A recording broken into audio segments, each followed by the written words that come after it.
The divorce papers landed on the mahogany desk with a finality that echoed through the sterile conference room. But the man who received them didn't flinch. He simply stared at the woman who had shared his bed for 3 years, unaware he is the real owner of the multi-billion-dollar company her entire family worked for. She served him divorce papers for being too poor to marry a real estate agent. The fluorescent lights buzzed overhead as she stood there in her designer suit, her manicured nails drumming against her Hermes briefcase. But her eyes held nothing except contempt for the man she believed scraped by on a janitor's salary. Her father occupied the executive suite 15 floors above them. Her mother managed the Western regional operations. Her brothers controlled the marketing and legal departments, but none of them knew the quiet man in the maintenance uniform owned every brick, every contract, every share of the empire they called their livelihood. The irony twisted through the air like poison, but she couldn't taste it. She only tasted her ambition, her hunger for a partner who could match her 6-figure income and her luxury lifestyle. What would she do when the truth shattered her perfectly constructed world? How would her family react when they discovered they had been working for the man they mocked at holiday dinners? Could a woman who valued wealth above everything survive the revelation that she had discarded the richest man she would ever know? The morning began like any other morning for Daniel Cooper, but today would be the day his carefully maintained disguise would crumble.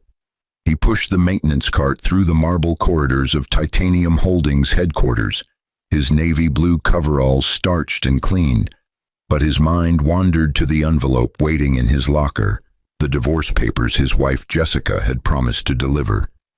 The wheels of his cart squeaked against the polished floor, but no one looked at him. Invisible was exactly what he had cultivated for the past 5 years. Jessica Morrison, she had kept her maiden name, claiming it sounded more professional, sat in her corner office on the 42nd floor, but her thoughts were miles away from the property listings spread across her glass desk. She tapped her Mont Blanc pen against her teeth, calculating the timing of her exit strategy. The divorce would be finalized within 60 days, but she needed to ensure her transition to Gregory Blackwell's penthouse apartment happened seamlessly. Gregory, the real estate developer with the Tesla and the beach house in Malibu, but more importantly, the man who didn't smell like industrial cleaner when he came home. The fluorescent lights in the maintenance break room flickered as Daniel opened his locker, but the envelope wasn't there yet. His phone buzzed, a text from Jessica. Conference room 7B, 2 p.m. Don't be late. The coldness in those words cut deeper than any blade, but he had expected nothing less. She had been pulling away for months, her disgust growing more evident with each passing week. What Jessica didn't know, what no one except Daniel's lawyer and accountant knew, was that the maintenance worker identity was a carefully constructed facade. 10 years ago, Daniel had inherited Titanium Holdings from his grandfather, Benjamin Cooper, but the inheritance came with a condition: spend 5 years working anonymously within the company, understanding every level of operation before taking his rightful place. Benjamin had built the empire from nothing, but he had watched too many trust fund heirs destroy their legacies through ignorance and arrogance. You'll know the company from the ground up, Benjamin had told him in the hospital, his weathered hands gripping Daniel's with surprising strength. You'll see who your employees really are when they don't know you're watching, and most importantly, you'll understand that the man who empties the trash cans is just as valuable as the man who signs the checks. But those words felt hollow now as Daniel faced the dissolution of his marriage. The clock on the wall ticked toward 2 o'clock, but Daniel found himself frozen in the break room.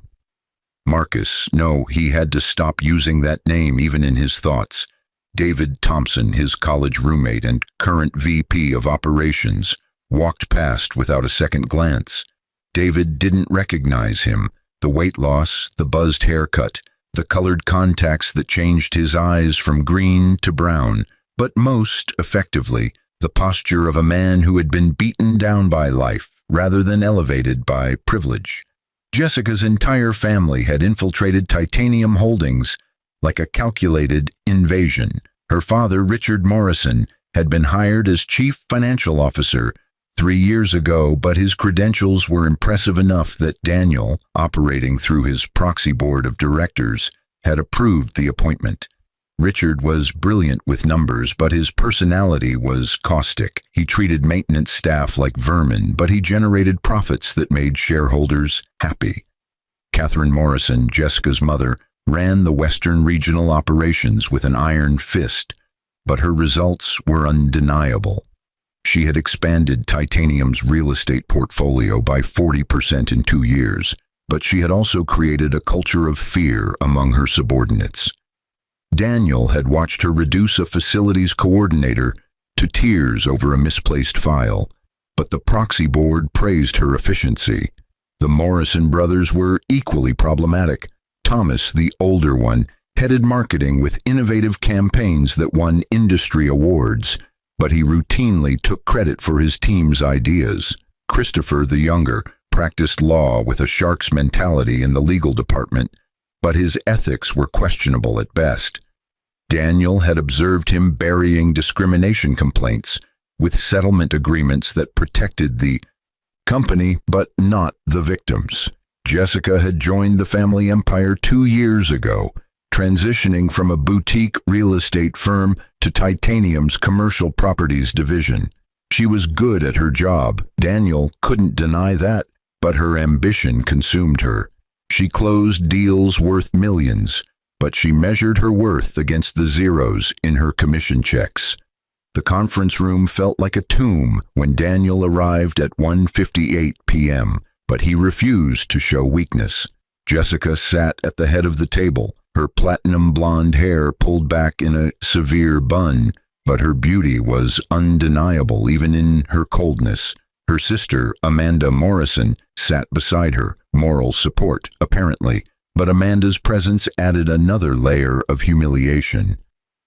"You're early," Jessica said without looking up from her phone, but her tone suggested early was the same as late in her assessment. Daniel took a seat at the opposite end of the table, but he didn't speak. The silence stretched between them like a chasm. "I'll make this quick," Jessica continued, sliding a manila folder across the table. "I've had my lawyer draw up the papers. You'll keep your personal items, your car, though I can't imagine why you'd want that rusted Honda, but everything we purchased together stays with me. Considering I paid for 95% of it, that seems fair." But fair was a concept that had lost all meaning in their relationship. Amanda shifted uncomfortably, but she remained silent. She had always been the kinder Morrison sibling, working as a pediatric nurse rather than joining the family's corporate ventures, but even she looked at Daniel with a mixture of pity and relief that her sister was finally escaping this mistake. "The condo, the furniture, the artwork, all mine," Jessica continued, her voice growing stronger as she warmed to her subject. "I'm being generous by not asking for alimony, given that I've been the primary breadwinner throughout our marriage, but I want this done cleanly." But clean was impossible when betrayal ran this deep. Daniel picked up the folder, but he didn't open it. "When did you decide I wasn't enough?" The question caught Jessica off guard, but she recovered quickly. "When did you decide that ambition was a dirty word?" "I married someone I thought would grow, Daniel. I thought you were working maintenance temporarily while you figured things out. But 3 years later, you're still pushing that cart, still coming home smelling like garbage, still content with mediocrity." But she had no idea what contentment actually meant. "I have a stable job," Daniel said quietly, but his words sounded weak even to his own ears. "Stable?" Jessica laughed, but the sound held no warmth. "You make $38,000 a year. Do you know what I made last quarter? Last quarter alone, $215,000. I'm closing a waterfront development deal next week that will net me $500,000 in commission. I can't be married to someone who cleans toilets while I'm negotiating 8-figure contracts. But she had never asked why he stayed in that position. Amanda touched her sister's arm, but Jessica shook her off. Gregory is everything you're not, Jessica continued, but now she was being cruel for cruelty's sake. He's successful, ambitious, respected. He drives a car that costs more than you make in 5 years. He doesn't come home with dirty fingernails and exhaustion. He takes me to restaurants with Michelin stars, not diners with plastic menus. But Gregory was also leveraged to his eyeballs in debt. Daniel knew this because Titanium Holdings held the mortgages on 3 of Gregory's properties. When did you start seeing him? Daniel asked, but he already knew the answer.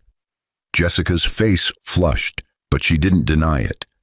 That's not relevant to these proceedings. It's relevant to me, Daniel pressed, but his voice remained level. 6 months ago, Jessica admitted, but she showed no remorse. I met him at a property investors conference. He was everything I needed, everything I deserved. And before you ask, yes, he knows I'm married. He knows I'm leaving you for him. He's proud of it, actually. Says it shows I'm not the type to settle. But Gregory didn't know he was about to become homeless when Daniel foreclosed on his properties. Daniel finally opened the folder, but he didn't read the contents. You want me to sign this today? Yes, Jessica said firmly, but her eyes flickered with something, anxiety, perhaps. My lawyer is filing the papers tomorrow. I want to move forward with my life, Daniel. I've wasted enough time. But time would reveal who had wasted what. The door to the conference room opened, but everyone assumed it was a mistake. A woman in a designer suit entered carrying a leather portfolio, but her expression was all business.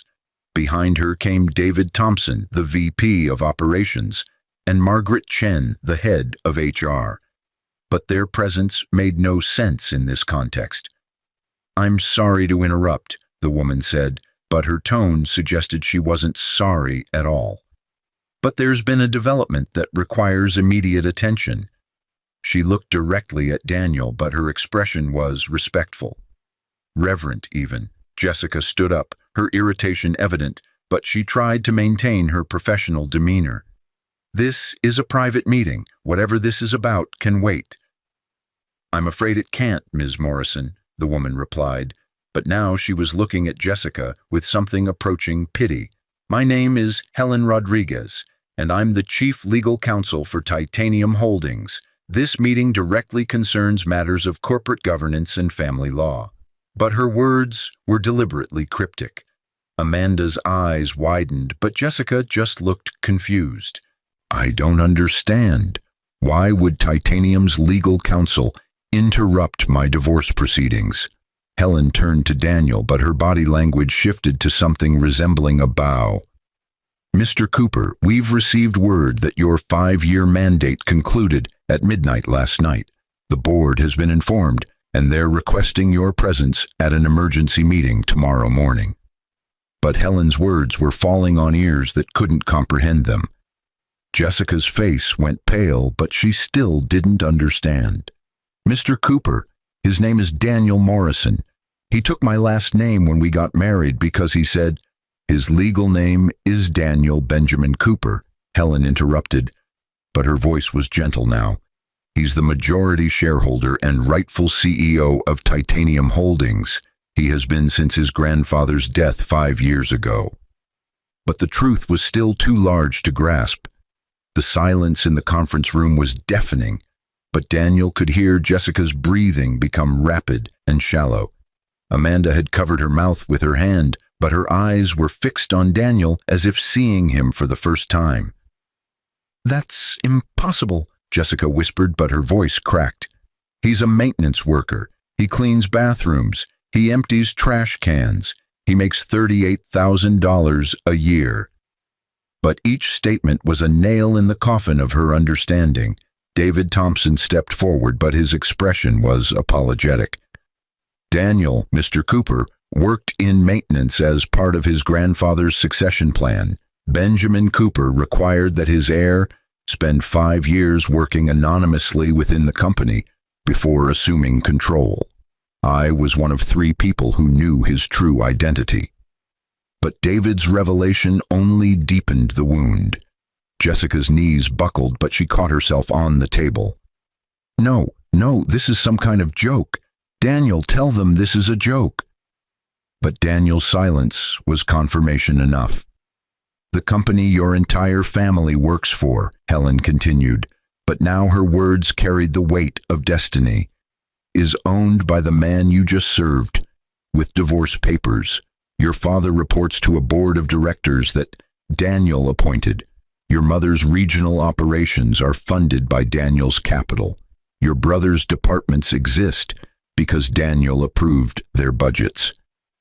But the full scope of the revelation was still unfolding. Amanda found her voice first. Jessica, I think you need to sit down.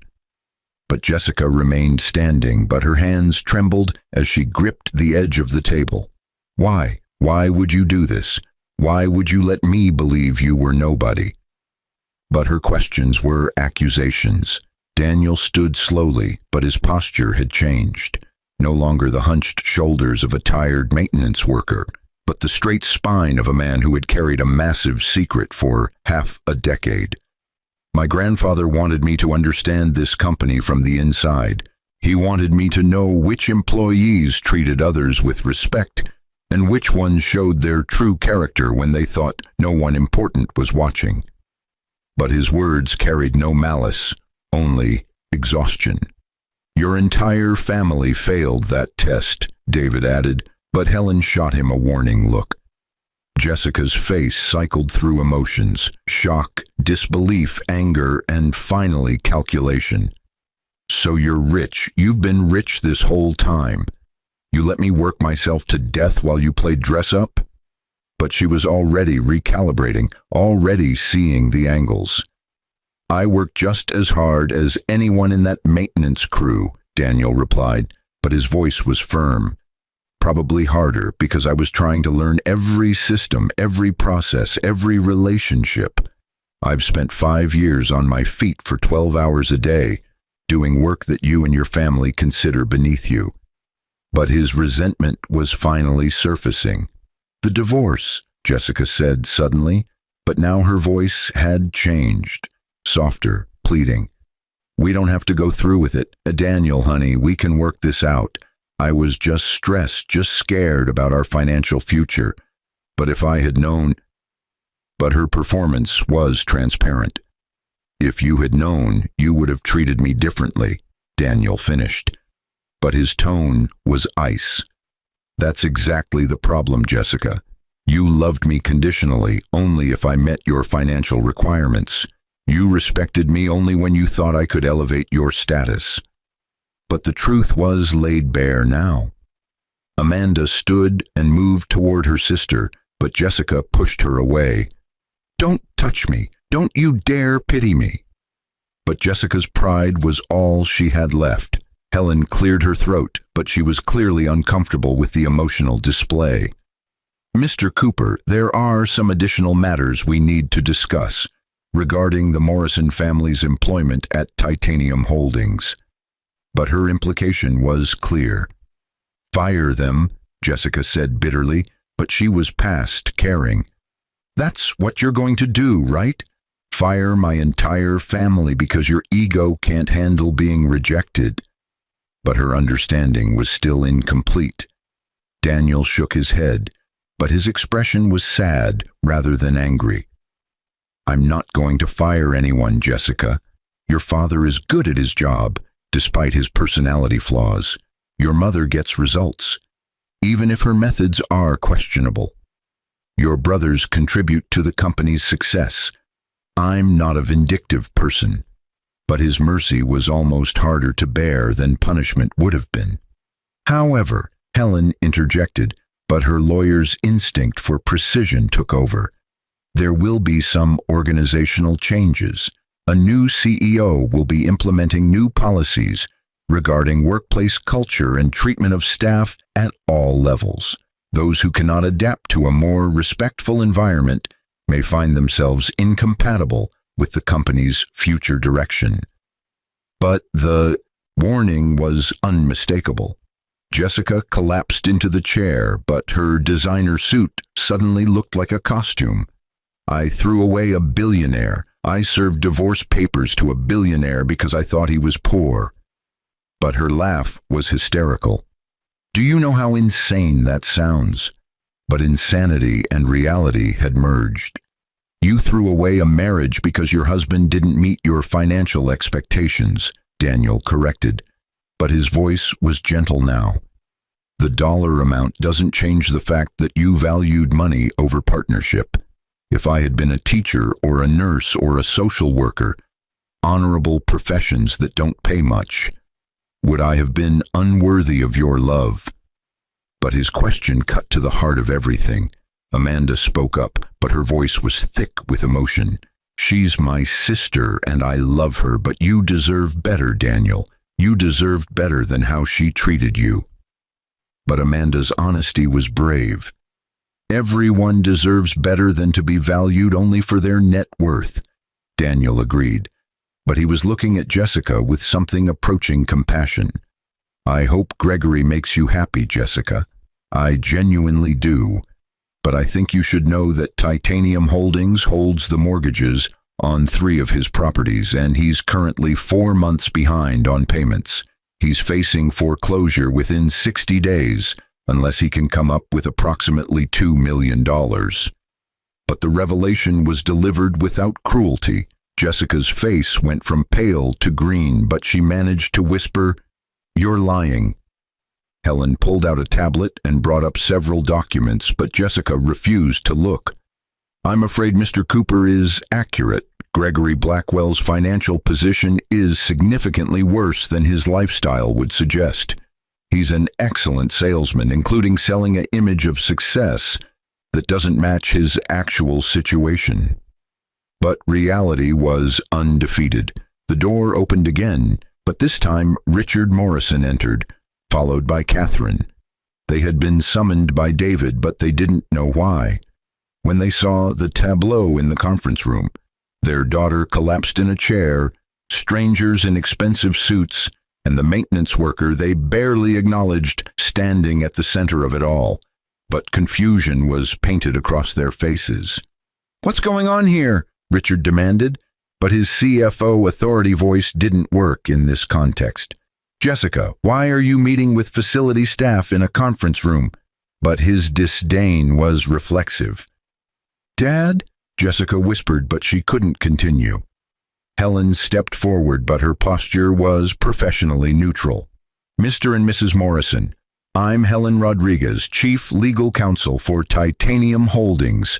I need to inform you that you've been in the presence of Daniel Cooper, the majority shareholder and CEO of this company." But the bomb was dropped with bureaucratic efficiency. Richard's face went through the same cycle of emotions as his daughter's, but he landed on anger faster. "That's absurd. Daniel Cooper is— Wait, you mean—" But his mind was working through the implications. "The janitor you yelled at last month for not emptying your trash fast enough," David supplied, but his tone was sharp. "The maintenance worker you've passed in the hallways for 3 years without a single acknowledgement, your son-in-law." But David's loyalty to Daniel was evident. Catherine's hand flew to her chest, but she had enough corporate instinct to understand the danger immediately. "Mr. Cooper, if we've given any offense, please understand that we had no idea." But her apology was survival instinct. "You had no idea I was important," Daniel interrupted, but his words were measured. "So you felt entitled to treat me and others in similar positions with contempt. That's not an excuse, Mrs. Morrison, that's the problem." But his judgment was fair. Thomas and Christopher arrived next, summoned by their mother's frantic texts, but they walked into a situation that defied comprehension. The youngest Morrison brother, barely 30, looked at Daniel in his maintenance uniform, and then at the assembled executives, but his confusion was almost comical. Someone want to explain why we're having a family reunion with the cleaning crew? Christopher asked, but his attempt at humor fell flat. The cleaning crew owns the company, Amanda said quietly, but her voice carried across the room. Daniel is Daniel Cooper. He's been undercover or whatever for 5 years, and Jessica just served him divorce papers for being too poor. But Amanda's summary was brutally concise. The Morrison family stood frozen, but their expressions ranged from horror to calculation. Thomas, ever the marketer, was already thinking about spin control. Christopher, the lawyer, was assessing liability, but their parents were simply trying to process the magnitude of their mistake. I'm going to make this very simple, Daniel said, but he addressed the entire family. You're all competent at your jobs. Some of you are even excellent. I'm not going to terminate anyone based on personal relationships or hurt feelings, but starting tomorrow, I'm implementing new standards for how employees treat each other, regardless of position or title. But his mercy came with conditions. There will be mandatory training on workplace respect and dignity, Helen added, reading from her tablet. There will be anonymous reporting systems for harassment and discrimination. There will be consequences for creating hostile work environments, no matter how good someone's numbers are. But the revolution was beginning. And Jessica, Daniel said, turning to his wife, soon to be ex-wife, but his expression was impossible to read. I'm going to sign these divorce papers. I'm going to give you everything you asked for in the settlement. The condo, the furniture, the artwork, all yours. But his generosity was confusing. Why? Jessica asked, but tears were finally streaming down her face. Why would you give me anything after what I've done? But she knew she deserved nothing. Because the things you're taking are just things, Daniel replied, but his voice was soft. They're replaceable. What you threw away, trust, partnership, genuine connection, those are not. I'm letting you walk away with the material items because they matter to you more than they ever mattered to me. But his lesson was profound. And Gregory, Jessica whispered, but she already knew the answer. I'm going to work out a payment plan with him, Daniel said, but he wasn't doing it for Gregory. Not because I'm charitable, but because foreclosing on his properties would harm the tenants living in those buildings. I'm thinking about the single mothers and elderly couples and struggling families who would be displaced. Not about him and not about you. But his principles were consistent. Richard Morrison found his voice, but it was stripped of its usual authority. Mr. Cooper, Daniel, I know apologies are insufficient, but I want you to know that I had no idea. If I had known... But Daniel cut him off with a raised hand. That's the third time someone has said, if I had known in this conversation, Daniel observed, but his tone was more sad than angry. None of you seem to understand that your behavior shouldn't change based on someone's net worth or position. The maintenance worker deserves the same basic human respect as the CEO. That's not a radical concept. But it was radical in their world. The conference room had become a courtroom, but Daniel was a judge who showed mercy even as he pronounced guilt. He signed the divorce papers with a pen Helen provided, but his hand was steady. Jessica watched him sign away their marriage, but she was seeing him clearly for perhaps the first time. There's one more thing, David said, but he was looking at his phone with an expression of concern. The preliminary board meeting starts in 15 minutes. Mr. Cooper, they're expecting you to attend as yourself, not in disguise. But the transition was beginning. Daniel looked down at his coveralls, but he smiled for the first time since entering the conference room. I suppose I should change. But the simple statement carried enormous weight. I had your office prepared last week, Helen said, but she was already moving toward the door. Complete with a wardrobe appropriate for executive meetings. Your grandfather's desk is there, along with some of his personal items that have been in storage. But she had been planning for this moment. As Daniel moved to leave, but Jessica called out one last time, "Will I ever see you again?" But her question was plaintive. Daniel paused in the doorway, but he didn't turn around. "We'll probably encounter each other in the building, but Jessica, I think it's important that you understand something. I'm not angry at you. I'm disappointed, yes. Hurt, absolutely. But anger requires energy. I'd rather spend building something better." But his forgiveness was complete, even if reconciliation was impossible. "What happens now?" Amanda asked, but she was the only Morrison who seemed genuinely concerned, for Daniel rather than for the family's employment status. "Now I do the job I was born to do," Daniel replied, but he finally turned to face them all. "I'm going to run this company the way my grandfather envisioned, with integrity, compassion, and respect for every single person who contributes to its success. From the mailroom to the boardroom, everyone matters." But his vision was revolutionary for a corporate environment. 3 months later, the changes at Titanium Holdings were transformative but subtle. Daniel had taken his position as CEO, but he maintained a visible presence throughout the building. He still knew every maintenance worker by name, but now he also led executive strategy meetings. The Morrison family remained employed, but they had undergone significant personal transformations. Richard had enrolled in leadership coaching, but the process was humbling for a man who had always believed he had nothing to learn.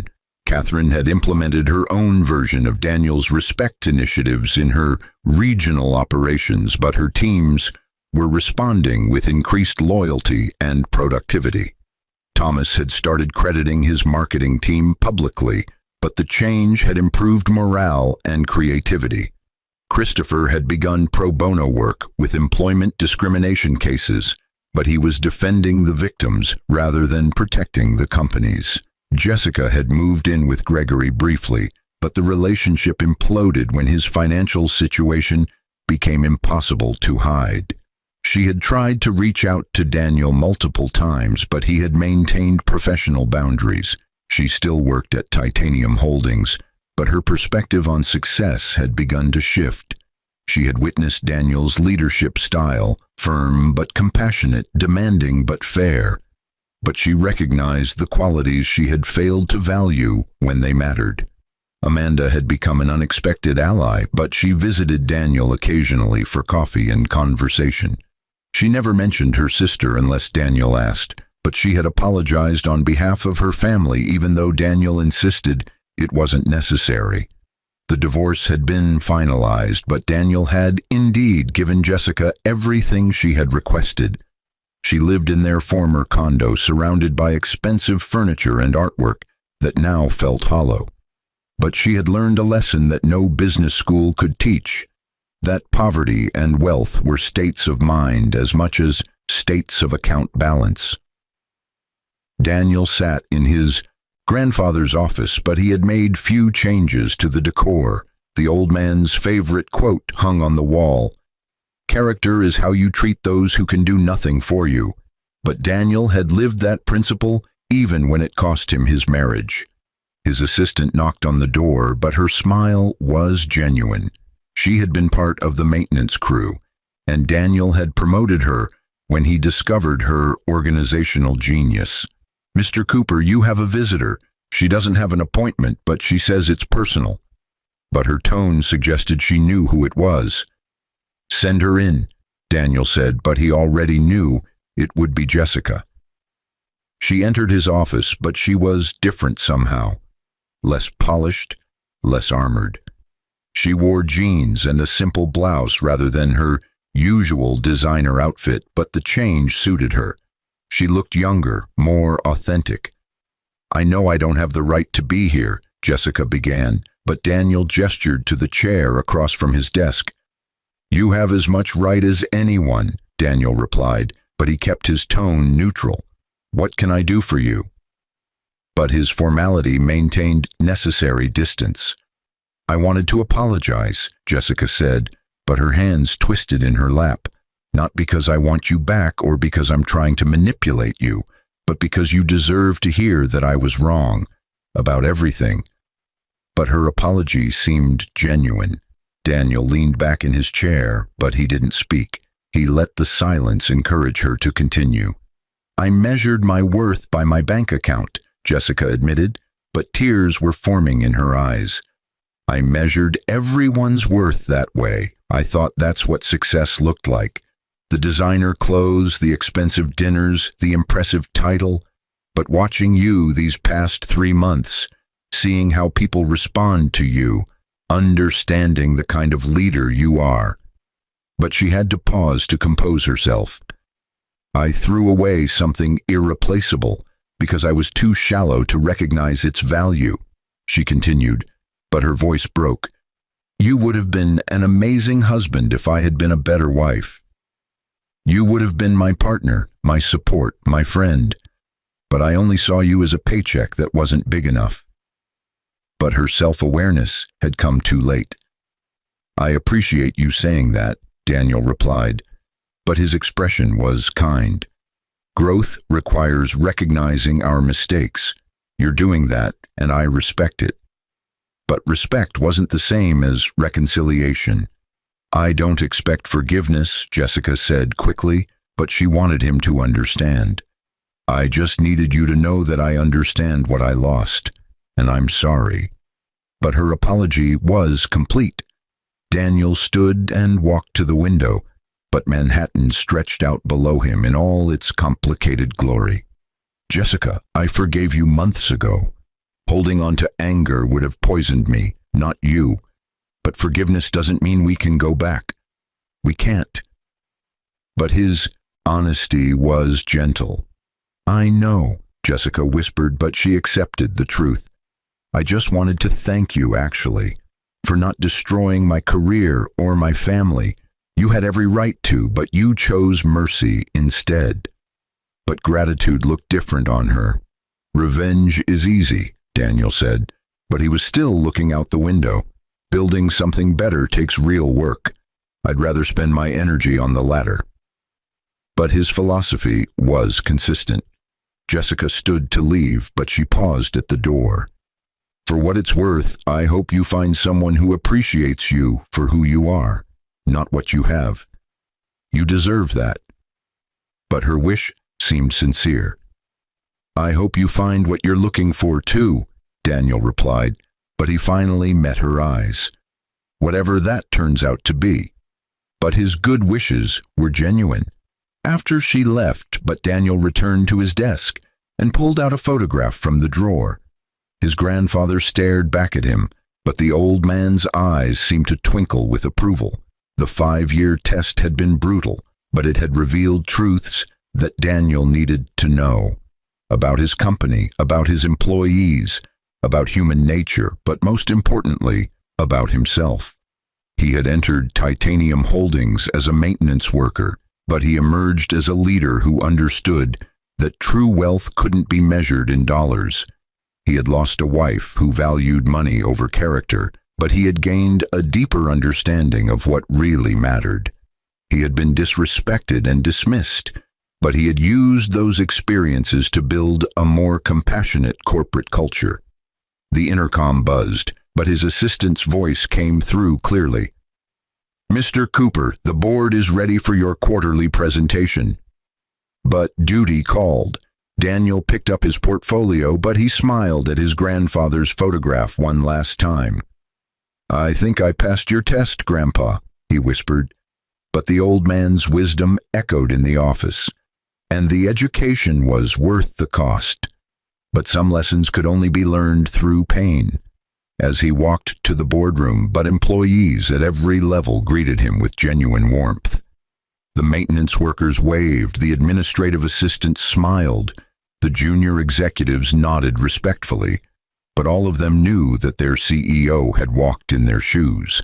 He understood their challenges, their frustrations, their dreams, but more than that, he valued their contributions. In the end, but the story wasn't about a billionaire who disguised himself as a janitor. It was about a man who learned that power without compassion was tyranny, that wealth without character was emptiness, and that the measure of a person's worth had nothing to do with their position on an organizational chart. But those lessons had cost him a marriage and 5 years of his life. Whether that price was too high remained to be seen, but Daniel had no regrets. He had become the leader his grandfather had envisioned, but more than that, he had become a man who treated others with the dignity they deserved, regardless of whether they could do anything for him. But that was the truest measure of success. And Jessica? But she had her expensive condo and her designer furniture and her impressive title. But every night when she came home to empty rooms filled with beautiful things, she understood that she had traded the only real treasure she had ever possessed for fool's gold. But understanding came too late for some lessons. The story ended not with reconciliation or revenge, but with the quiet satisfaction of integrity maintained and dignity preserved on both sides. But life rarely provided the neat conclusions that fiction promised, and perhaps that was as it should be. 2 years had passed since the divorce, but the reverberations of that conference room confrontation still shaped lives in unexpected ways. Daniel stood on the rooftop terrace of Titanium Holdings' newest acquisition, a converted industrial building in Brooklyn that now housed affordable artist studios and community spaces. But the project had been his passion for the past 18 months. The sunset painted the Manhattan skyline in shades of amber and rose, but his thoughts were on the dedication ceremony scheduled to begin in 30 minutes. "Mr. Cooper, the guests are starting to arrive," his assistant Rachel announced, but she had transitioned from the maintenance crew to his executive team seamlessly. She held a tablet displaying the evening's schedule, but her smile suggested she had additional news. "And there's someone here who wasn't on the guest list. She's asking to speak with you privately." But her tone indicated she knew exactly who it was. Daniel didn't need to ask, but he nodded toward the corner of the terrace where they could have privacy. Jessica appeared moments later, but she looked nothing like the woman who had served him divorce papers. Her hair was shorter, her clothing simpler, but something in her eyes had changed, a depth that came from genuine transformation rather than calculated reinvention. "I almost didn't come," Jessica admitted, but she kept a respectful distance. "I know this is your moment and I don't want to intrude, but I saw the article in the Times about this project and I needed to see it for myself." But her interest seemed genuine rather than opportunistic. The building below them hummed with activity. Artists setting up installations, community leaders greeting donors, children from the neighborhood exploring the new recreational spaces. But the transformation from abandoned warehouse to thriving community center had taken vision and substantial capital. Daniel had funded it entirely from his personal wealth, but the project wasn't about tax breaks or publicity. "You're not intruding," Daniel said, but he gestured toward the railing where they could watch the activity below. "How have you been?" But his question wasn't perfunctory. Jessica laughed, but the sound carried self-awareness rather than bitterness. "I quit Titanium Holdings 8 months ago, opened my own real estate firm specializing in affordable housing development." But she watched his face for a reaction. "I know it sounds like I'm copying you or trying to impress you, but honestly, watching what you've built here changed something in me. I realized I had been chasing the wrong kind of success my entire life." But her confession seemed to cost her something. "That's impressive," Daniel replied, but he meant it. "Affordable housing development is complicated work. The margins are thin, the regulations are Byzantine, but the impact is profound." But his respect was evident. "Exactly," Jessica said, but her enthusiasm was infectious.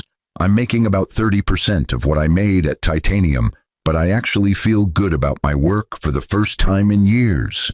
Last month, I helped a single mother secure a rent-stabilized apartment in a neighborhood with good schools. She cried when I gave her the keys, Daniel. She actually cried. But Jessica's eyes were bright with unshed tears. I had forgotten that real estate could change lives instead of just generating commissions. But her transformation seemed authentic. The rooftop door opened again, but this time Amanda emerged, followed by a tall woman with kind eyes and an infectious laugh. Daniel felt his face warm, but he couldn't suppress his smile. The woman was Dr. Maya Patel, a child psychologist who ran a nonprofit clinic in the South Bronx. But she had entered his life 6 months ago, when Titanium Holdings had donated funding for her organization's expansion. "There you are," Maya said, but she touched Daniel's arm with comfortable familiarity. "Your speech cards are still in your office. I had Rachel retrieve them before you went full-on improvisational." But her teasing was affectionate. Jessica's eyes widened, but recognition flashed across her face. "Maya Patel, I saw you interviewed on PBS about childhood trauma treatment. Your work is incredible." But Jessica's admiration was genuine. "Thank you," Maya replied, but she studied Jessica with a psychologist's perceptiveness. "You're Jessica Morrison, aren't you? Daniel's—" But she paused, searching for the appropriate term. "Ex-wife," Jessica supplied, but she said it without discomfort. "And before you worry, I'm not here to cause problems. I just wanted to see Daniel's project." But she looked between them with understanding dawning. "You two are together." But it wasn't a question. "We are," Daniel confirmed, but he took Maya's hand naturally. 6 months now, though we've been friends for about a year before that. But his happiness was evident. Maya squeezed his hand, but she addressed Jessica directly. "Daniel told me about everything. I hope this isn't awkward for you." But her concern seemed genuine. "It's not," Jessica said, but she surprised herself by meaning it. "Honestly, I'm glad he found someone who actually deserves him." But she looked at Daniel with something approaching peace. "Maya, can I ask you something? As a psychologist, I mean." But her question seemed important to her. "Of course," Maya replied, but she was intrigued. "How do you forgive yourself for being a terrible person?" Jessica asked, but vulnerability stripped away her usual defenses. "I mean, really forgive yourself, not just say the words, but actually move forward." But her question revealed years of struggle. Maya considered the question carefully, but she didn't offer easy platitudes. "I don't think we ever fully forgive ourselves for our worst mistakes, but we can acknowledge them, learn from them, and become someone different going forward. The person you were made choices based on the values you held then. The person you are now has different values, which means you'll make different choices." But her wisdom came from professional experience. The question isn't whether you can forgive who you were, but whether you can commit to being someone better. But her insight was profound. Jessica nodded slowly, but tears finally spilled down her cheeks. "I spent so much time being angry at myself for throwing away something real because I was too shallow to recognize it, for hurting someone who only ever treated me with kindness, for valuing all the wrong things." But her pain was palpable. "You're doing the work now," Daniel said gently, but his compassion hadn't diminished. "That's what matters. You're building something meaningful with your affordable housing firm. You're making different choices. That's growth, Jessica." But his encouragement was sincere. Amanda, who had been standing quietly nearby, spoke up. "She's been in therapy for 18 months. Real therapy, not the kind where you complain about other people for an hour. She's actually confronting her issues." But Amanda's pride in her sister was evident. "The whole family has changed. Jessica added, but she wanted Daniel to know. Dad retired early and started volunteering with a financial literacy nonprofit in underserved communities. Mom reduced her hours and actually started spending time with her grandchildren. Thomas implemented profit sharing in his department, and Christopher is now the head of the pro bono division at his firm. But the transformations had been comprehensive. I heard about some of those changes, Daniel admitted, but he was pleased. I'm glad they found their way to something more meaningful, but his generosity of spirit remained consistent. The dedication ceremony began with short speeches from city officials and community leaders, but Daniel's address was the most anticipated. He spoke about his grandfather's vision, about the importance of using resources to build rather than simply accumulate, but he also spoke about the lessons he had learned from working in maintenance, seeing the city from the perspective of those who kept it running rather than those who simply profited from it. This building represents what's possible when we measure success by impact rather than profit margins, Daniel said, but his voice carried across the crowded space. When we understand that true wealth is measured in strengthened communities, in opportunities created, in lives transformed. But his philosophy had been hard-won through personal experience.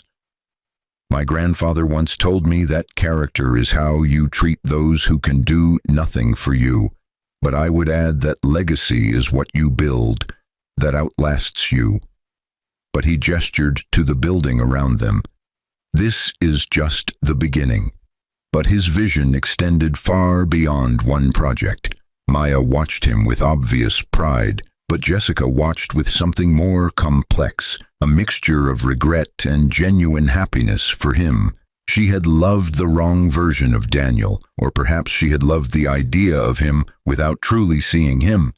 But she could appreciate who he had become, even if she could no longer be part of his journey. After the ceremony, but the crowd mingled in the gallery space where local artists had displayed their work. Richard Morrison approached Daniel cautiously, but his former father-in-law looked older and somehow softer than he had 2 years ago. "Daniel, I won't take much of your time," Richard began, but his humility was hard-earned. "I just wanted to tell you that what you've built here is remarkable, and I wanted to apologize again for how I treated you, not just because of who you turned out to be, but because no one deserves to be treated the way I treated people." But his apology went deeper than their personal history. "I appreciate that, Richard," Daniel replied, but he shook the older man's hand. "How's retirement treating you?" But his question was genuine. "It's teaching me things I should have learned decades ago," Richard admitted, but his smile was rueful. "Like that, the best hours of my day are spent teaching teenagers about compound interest and budget planning. Who knew?" But his transformation seemed real. Catherine joined them, but she looked lighter somehow, as if she had put down a burden she had carried too long. "Daniel, this building is extraordinary, and Maya seems wonderful. I'm happy for you." But her words were simple and sincere. "Thank you, Catherine," Daniel said, but he included both of them in his next statement. "I hope you know that I never wanted to hurt your family. I just needed to understand who people really were." But his original motivation remained unchanged. "You held up a mirror," Catherine replied, but she didn't flinch from the reflection. "And we didn't like what we saw, but that was necessary." But her acceptance was mature. As the evening progressed, but Daniel found himself surrounded by people from every chapter of his life. Former maintenance crew colleagues who had become friends, business leaders who respected his vision, community members whose lives had been touched by his projects, but most importantly by people who valued him for who he was rather than what he owned. Maya found him near midnight, but most of the guests had departed. "Tired?" she asked, but she already knew the answer. Exhausted, Daniel admitted, but he pulled her close.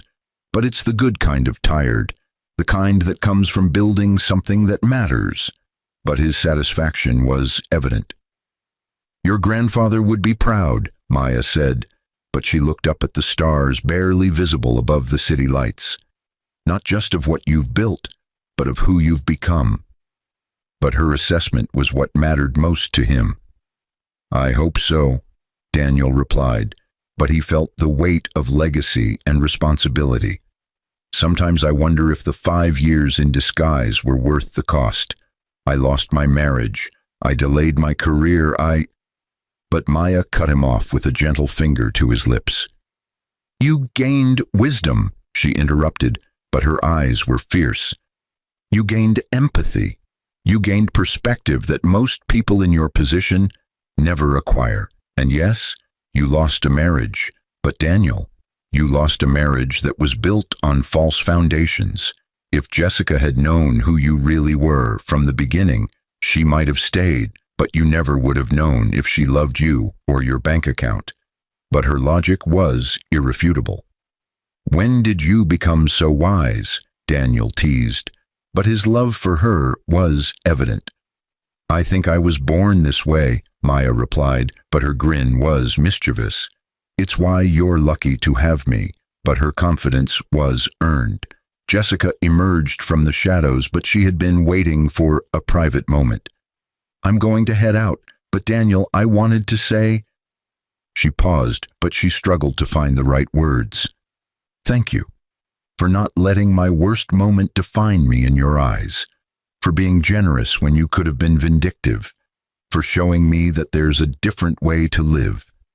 But her gratitude was complete. You did the work, Daniel reminded her, but he was proud of her transformation. I just provided a catalyst. The change came from you. But his encouragement was sincere. Jessica turned to Maya, but her expression was earnest. Take care of him. He's one of the rare good ones. But her blessing was genuine. I intend to, Maya replied, but she smiled warmly. And Jessica, good luck with your housing development firm. The city needs more people doing that work. But her support was real. After Jessica left, but Amanda lingered for a final moment. She's going to be okay, Amanda told Daniel, but she wanted him to know. It took her a while to get there, but she's genuinely different now. She's dating someone, actually, a high school teacher who coaches basketball on the side. He makes about $45,000 a year, and she's happier with him than I ever saw her with Gregory or... She stopped, but the implication was clear. I'm glad, Daniel said, but he meant it. Everyone deserves to find their path, even if it takes them a while to discover it. But his generosity remained constant. You're annoyingly magnanimous, you know that? Amanda teased, but she hugged him tightly. I'm proud to have known you, Daniel Cooper, even if my sister was too blind to appreciate you when it mattered. But her affection was sisterly. 3 hours later, but Daniel and Maya sat in his penthouse apartment, a space he had purchased after the divorce, but it was decorated with warmth rather than ostentation. Floor-to-ceiling windows offered views of the city, but the furniture was comfortable rather than impressive. Photos of meaningful moments lined the walls rather than expensive art, but the space reflected who Daniel had become rather than who people expected him to be. Do you ever regret it? Maya asked, but she was curled against his side on the couch.